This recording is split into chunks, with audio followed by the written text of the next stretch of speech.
Most men think making a woman curious about them means disappearing, replying late, acting mysterious, or pretending not to care. But that kind of mystery usually feels forced, and she can sense it. Real curiosity works differently. It isn't created by making yourself unavailable. It's created when you give her enough of you to become interested, but not so much that there's nothing left to discover. And once you understand what actually makes someone want to know more about you, you stop trying to manufacture attraction and start creating the kind of presence that naturally stays in her mind. So here are 7 psychological principles that can make her genuinely curious about you. Number 1, leave an open loop. One of the strongest reasons people keep thinking about something is because it feels unfinished. When a conversation gives someone a complete answer, their mind can move on. But when there's an interesting piece that's been left unresolved, the brain naturally wants closure. That's why you don't need to tell her your entire story in one conversation. If you're talking about your weekend and something genuinely interesting happened, you don't have to immediately explain every detail. You can mention it naturally and continue the conversation, not as a game and not to deliberately frustrate her, but because you don't need to reveal your entire life at once. When she becomes interested enough to ask, that's when you can tell her more. The important difference is this: you're not hiding information to manipulate her. You're simply not explaining everything before she's even interested enough to ask. Number 2, give her something specific to discover. A lot of people try to appear interesting by talking about everything: their music, their goals, their hobbies, their opinions, their achievements, but everything stays on the surface, and surface-level information is easy to forget. What creates stronger curiosity is specificity. Maybe you have an unusual hobby. Maybe you have a strong opinion about something most people don't think about. Maybe there's a story behind why you started doing something. Those details create texture, and when she notices that there's an actual person behind the conversation with experiences, opinions, and interests she hasn't heard yet, curiosity becomes natural. The goal isn't to manufacture a mysterious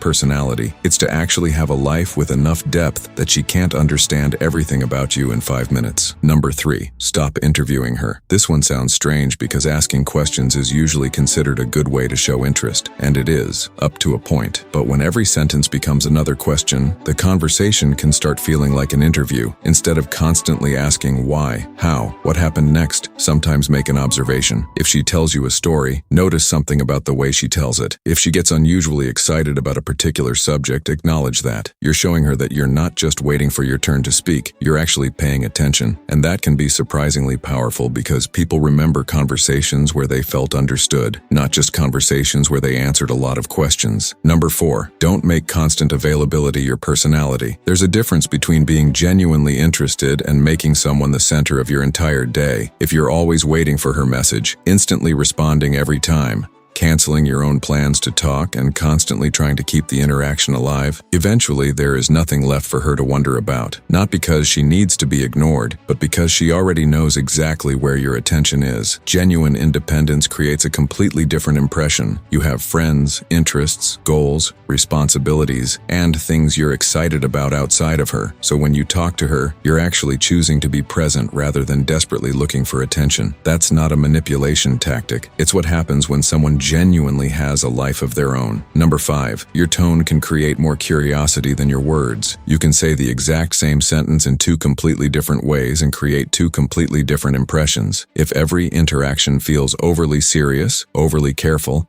and desperate to impress her, the conversation becomes predictable. But when you're relaxed, playful, and comfortable enough to joke naturally, there's more emotional variety. You don't need to constantly compliment her or prove how much you like her. Sometimes a light observation or playful comment creates more energy than another generic compliment. The key is that it has to feel warm, not insulting. The goal isn't to put her down, it's to create a conversation that feels alive rather than scripted. Number 6, make her feel heard, not studied. This is where a lot of people completely misunderstand female psychology. They think remembering details means collecting information that can later be used to impress her. That's not the point. The point is attention. If she tells you something important about her life, don't immediately turn it into an opportunity to compliment her or tell your own story. Actually listen. If she mentions something that matters to her, remember it. If she tells you about an experience she was excited about, ask about it later because you genuinely remembered. That creates a completely different emotional experience. She doesn't just feel like someone you're trying to impress, she feels like someone you actually noticed. And being genuinely noticed is far more memorable than another clever line. Number 7, let her discover discover your value instead of announcing it. This is where everything comes together. The fastest way to kill curiosity is to constantly tell someone how interesting, successful, confident, or different you are. The more you try to prove your value directly, the less room you leave for her to discover it herself. Imagine two people. One constantly talks about how disciplined he is, how many people respect him, how successful he is, and how different he is from everyone else. The other simply lives that way, and those qualities become visible naturally through his behavior.